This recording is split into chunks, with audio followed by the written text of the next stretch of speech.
Piala AFF udah resmi bergulir, dibuka dengan 2 laga awal yang bisa dibilang biasa aja. Singapura berhasil menang tipis 2-1 atas Kamboja, sementara Vietnam sukses melibas Timor Leste dengan skor telak 7-0.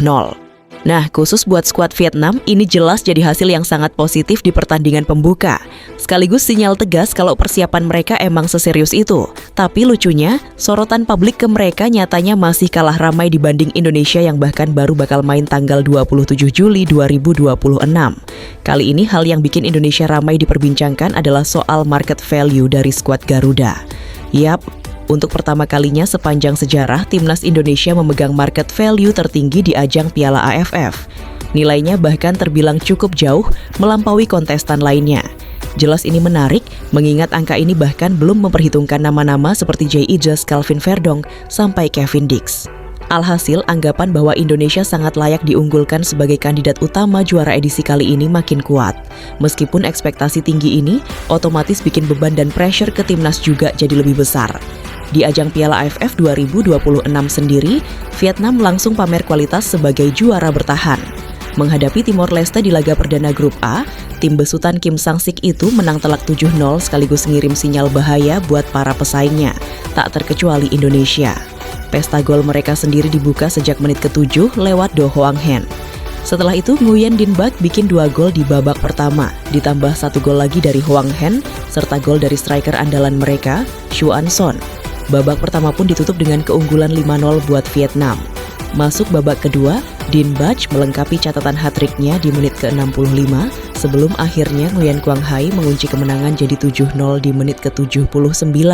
Kemenangan ini otomatis melesatkan Vietnam ke puncak klasemen grup A dengan 3 poin dan selisih gol plus 7 yang jadi modal berharga buat mereka mengamankan tiket semifinal. Pasca kemenangan itu, media-media Vietnam jelas langsung membangga-banggakan timnya. Tapi menariknya, media Soha punya sudut pandang yang sedikit beda. Mereka justru mengalihkan fokus ke Timnas Indonesia, menganggap skuad racikan John Hartman kali ini jauh lebih menakutkan dibanding edisi AFF sebelumnya dan jadi ancaman terbesar Vietnam di grup A Soha, menyoroti hampir seluruh pilar penting Garuda yang dipanggil ke Timnas. Kombinasi pengalaman, kualitas individu, serta kedalaman skuad bikin Indonesia dinilai jauh lebih tangguh. Ditambah lagi ada deretan nama yang berpotensi debut di timnas senior seperti Tim Gapens, Brian Fatari, Jens Raven, Michel Baker, hingga Rizky Eka yang patut diwaspadai. Secara khusus, media Vietnam tersebut memberikan perhatian ekstra kepada Michel Baker. Pemain berusia 19 tahun itu disebut-sebut bakal jadi senjata rahasia baru Indonesia karena posturnya yang tinggi dan kejelasannya di dalam kotak penalti lawan. Kehadirannya diyakini bakal memberikan variasi serangan baru buat lini depan Garuda. Di sisi lain, melihat situasi ini, Vietnam kabarnya sempat merasa agak jengkel karena kemenangan besarnya seolah tertutupi oleh sorotan publik yang terus mengarah ke Indonesia.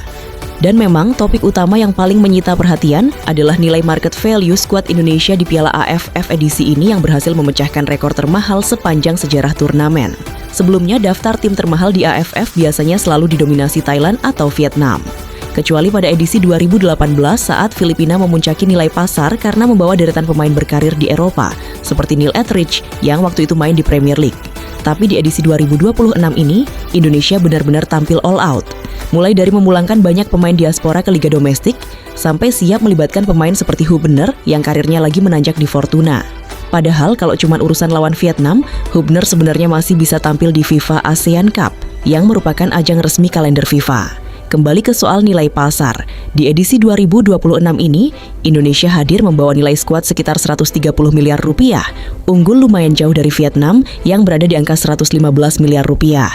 Di posisi ketiga ada Thailand dengan 95 miliar rupiah, disusul Singapura 64 miliar rupiah, serta Malaysia di urutan kelima dengan angka 57 miliar rupiah. Walaupun berstatus tim termahal, market value tentu bukan jaminan mutlak di atas lapangan.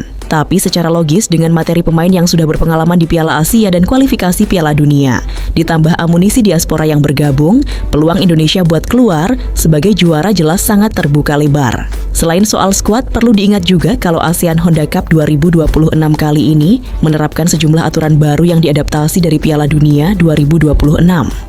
Tujuannya tak lain untuk meminimalisir time wasting, bikin aliran bola lebih cepat, dan menjaga konsistensi kepemimpinan wasit.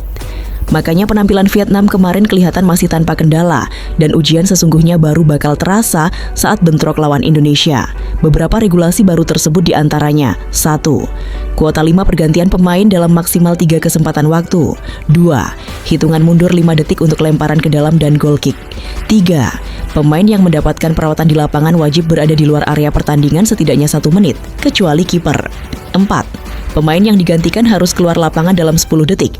Jika melanggar, pemain pengganti harus menunggu 1 menit sebelum boleh masuk. 5.